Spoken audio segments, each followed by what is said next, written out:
Hey guys, this here is part 2 of the Icewind Dale story involving a lazy DM.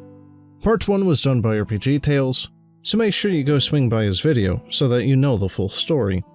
I'll leave links in the cards in the top right and in the description, but without further ado, let's get into it. To give the gist of my first session of my fatalistic attempt at playing Icewind Dale, I learned that the whole party consisted of furries, who proceeded to mock me for choosing playing a human. I was also told that my character wasn't smart enough to have packed for the temperatures of Icewind Dale, and I was forced to pay all my money to replace my gear for heavy weather gear that mechanically functioned the same as my starter gear. And the DM introduced a cast of NPCs to assist us in a quest, got bored of having them around halfway through their introduction, and unceremoniously killed them off with an avalanche that also almost killed the party. So let me tell you what happened during my second and last session with this particular group. So I spent the rest of the following week reflecting on my experience with this group. I had been a regular of this subreddit for a while, but I was truly mystified at how badly dysfunctional this group was, and how it could possibly exist in reality. The DM was not only egotistical with his persona DMPC bossing everyone around, but was also so lazy that he could hardly be bothered to run encounters and play NPCs that weren't his avatar. I tried to rationalize it away as the typical awkwardness and slowness of the first few levels, while the party was squishy and trying to get to know each other. I told myself that the next session would be better, because the party would be spending it in town, and that should give me a chance to roleplay my character and get to know everyone else a little better. In short, that didn't happen, and I ended up getting so frustrated that I got up and left 2 hours into the session. I had already learned how much of a lazy, disorganized jerk our DM was, but I didn't truly recognize the depths of his disinterest in running his own game. This session could be best described as a slow-moving train wreck of venom, disorganization, and boredom that ultimately became too much to bear. So, let's start at the beginning of the session. So we were traveling back to town on the back of our Tabaxi Ranger's pet bison, and the DM decided it was time for a random encounter. Suddenly, the ground started trembling beneath our feet, and a massive monster came over the horizon and stomped past our tiny group. And, lo and behold, it was a Tarrasque. Everyone freaked out a little bit, but the DM told us that we were beneath its notice, and it passed us by. He told us both in and out of character that he was going to lead us back to kill that thing when we were level 20. My level 3 warlock joked that if someone told him that they were going to be fighting something that big, he would tell them good luck and sit in the tavern, and this got a few chuckles from the rest of the group. The DM audibly scoffed at me and called me a coward.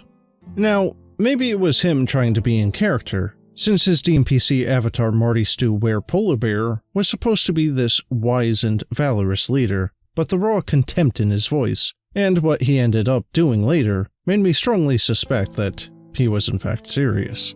I was caught off guard and more than a little irritated, and considered it strike one. When we got to the next town, we got stopped by the gate guards, as apparently there was a serial killer going around that was a werebear like our party lead. So they were hesitant to let him through, with more guards coming out and surrounding him. His DMPC went into some melodramatic speech about how he will not resist these noble guards who are only doing their duty, but please don't arrest his beloved friends. I should also point out that the DM has a very flat and droning voice, and when he tried to speak in his DMPC's voice, I think he was trying to sound all lofty and wise with this weird, airy lilt to his tone.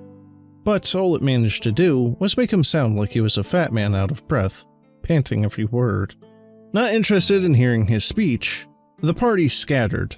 Some of us just ran away, while one genius got the idea in his head to somehow climb over the wall and jump down into the village using his furry powers. He failed, and took massive fall damage falling over the wall. The DM sighed and uttered a line that will be burned into my mind forever. "Well, out of character, I'll let you know."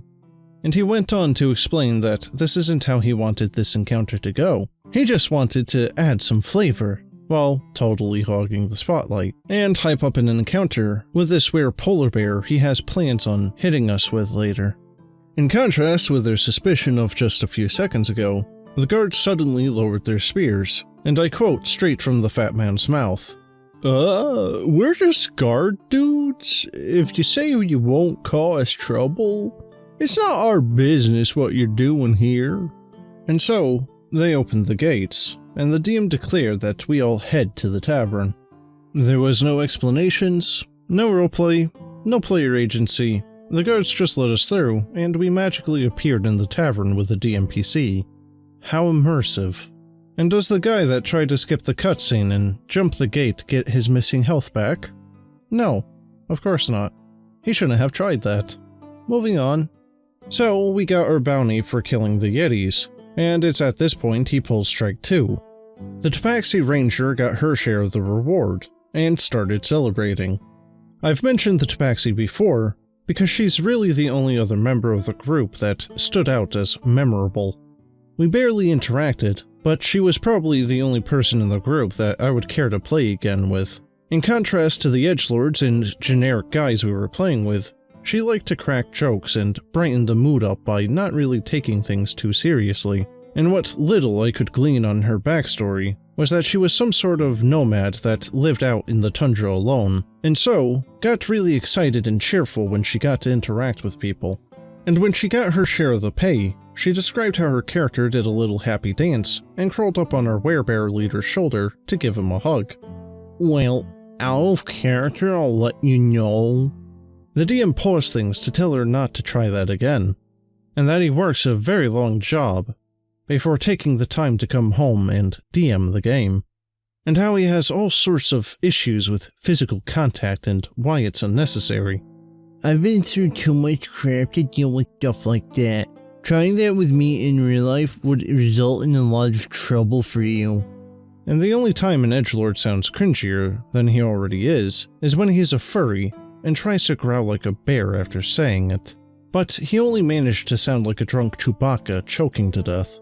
Nonetheless, the Tabaxi apologized and got really quiet the rest of the time I was there, and we moved on with the mood thoroughly killed, and the DM declared that it was time for the party to handle any business we had in town. And I was surprised that the DM didn't do downtime activities like Xanathar's explains. Rather than have us just say what we were doing and do it off-screen, or roll a few dice, he had everyone do effectively a one-on-one RP with him for whatever shopping trip or activity that we wanted to do, which resulted in everyone else standing around bored.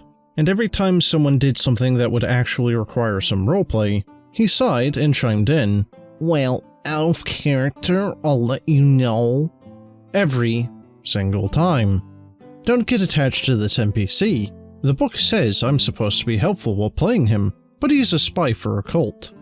No point in asking that kid questions about the murders. The book says he doesn't know anything. And so on and so forth.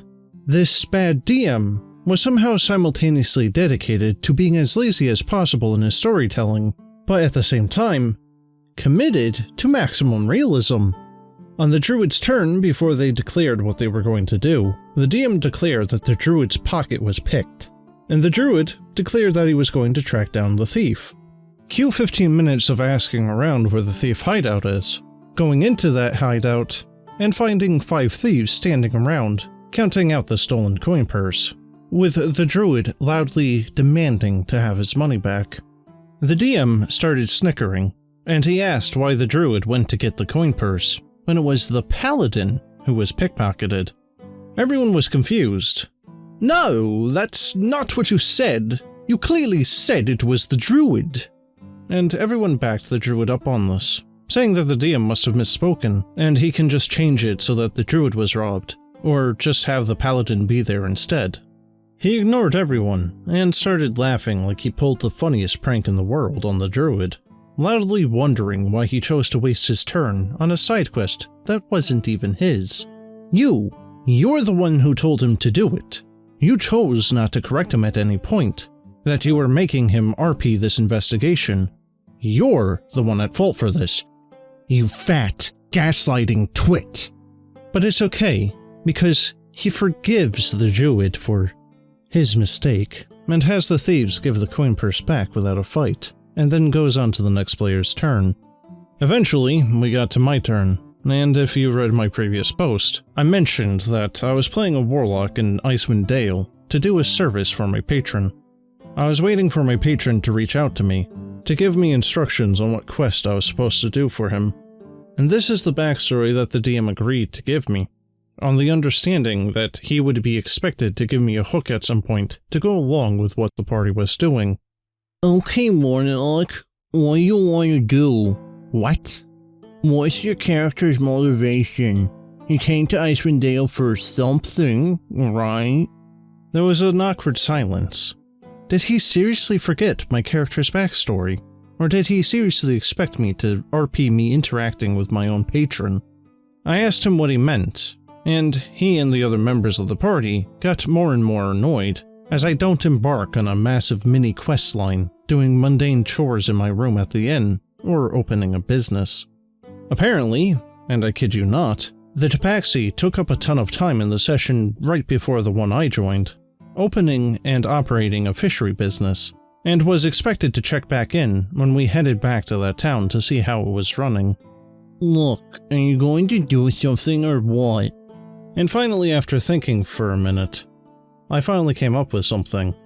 I'd like to go to the bounty office, as I figured that I would at least check and see if my family had a bounty on my head due to some backstory stuff. Or at the very least, kill some minor enemy and get some money to spend, since I lost all of mine in the first 15 minutes of last session. And the fighter chimed in, "I'd like to go with him," which I said sure to, as we might as well get this downtime session done quickly so we can actually go on an adventure together and interact. Okay, fighter. Your backstory secret is that a group of bandits killed your family, right? Well, out of character, I'll let you know I'm probably going to have the next group of bandits be those exact ones, so I can just get that out of the way. And with that, the fighter went quiet.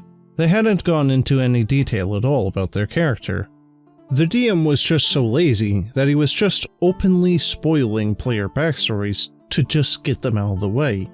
Anything to avoid having to work on DMing the story, right? Well, that was strike 3. Something went down at the bounty office, but at that point, I wasn't paying attention anymore, just seething at the DM's blatant disrespect to role-playing, and having wasted my time with this game. Someone else's turn came up, and he wanted to buy a particular item from a shop in town. Yeah, sure. Look, I don't really understand the part in the book about that shop. Could you guys just sort this out for me? And after that, he just uploaded a few shaky camera shots of pages from the Icewind Dale book. And at that point, I just left the Discord, deleted the invite, and a moment later, the DM blocked me. It was honestly just a disaster, from start to end, and it honestly felt like the DM wanted to God mode run Icewind Dale with his self-insert, but couldn't find someone to DM it for him, so he effectively wanted us to play as NPCs for him to interact with, and occasionally psychologically torture outside of dungeons. Also, Pachka the Were Polar Bear, if you ever read this, please get stepped on by the Tarrasque. Well guys, at least the OP had the sense to leave rather than sitting through this crap for a longer period of time. But in any case guys, that's the end of the story. If you liked it and would like to listen to more, make sure you subscribe and stay tuned for future videos. But, as always, have a good one.